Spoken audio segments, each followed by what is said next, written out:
চলেন আমরা নুরুল হক নুরুল কিছু আমলনামা দেখে আসি। ডাকসুর সাবেক ভিপি নুরুল হক নূর ৩ দেশে গিয়ে ইসরায়েলি গোয়েন্দা সংস্থা মোসাদের সদস্যদের সাথে বৈঠক করেছেন বলে দাবি করছে ঢাকার ফিলিস্তিন দূতাবাস।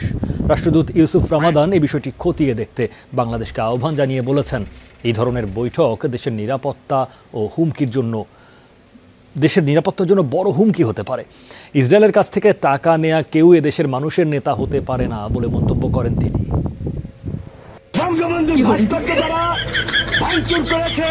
তাদের বিচারের দাবি করছি। আমি ছাত্রলীগের কর্মী ছিলাম না, শুধু ছোটখাটো একটা নেতাও ছিলাম হলের পোস্টেড। আওয়ামী লীগ বিএনপির হাতে যদি আবার ক্ষমতায় থাকে কিচ্ছু পরিবর্তন হবে। ঢাকা বিশ্ববিদ্যালয়, জাহাঙ্গীরনগর বিশ্ববিদ্যালয়, চট্টগ্রাম বিশ্ববিদ্যালয় শিবিরকে কি ভোট দেয় ছাত্ররা? সরি টু সে, শিবির করলে তো মানে বাংলাদেশের আইনে কোনো অপরাধ কিংবা শিবির করা অপরাধ এরকম তো কোনো বিষয় না।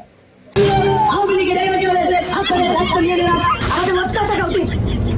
এই গোর্খালিরা টোটাল গোড়াচিকা বিএনপি ধ্বংসের করতে এখন বাংলাদেশে বঙ্গবন্ধুর আমি এমপি ক্যান্ডিডেট ছিলাম আওয়ামী লীগ দিয়া। তার মন্ত্রিত্ব কার্যকর হচ্ছে মূলত তার শালা সম্বন্ধী, খালু, খালু শ্বশুর, বড় ভাই, ছোট ভাই, এভাবেই। এবং তার নেতৃত্বে আমাদেরকে হামলা করে,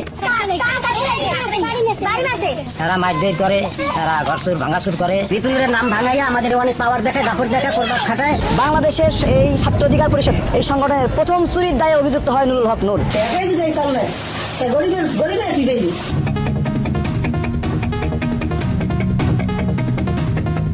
ডলি চট্টগ্রামের মেয়ে, এবং ওই মেয়েটা 15 দিন বিপিনুরের বাসায় ছিল। এটা রাজশাহী আমি।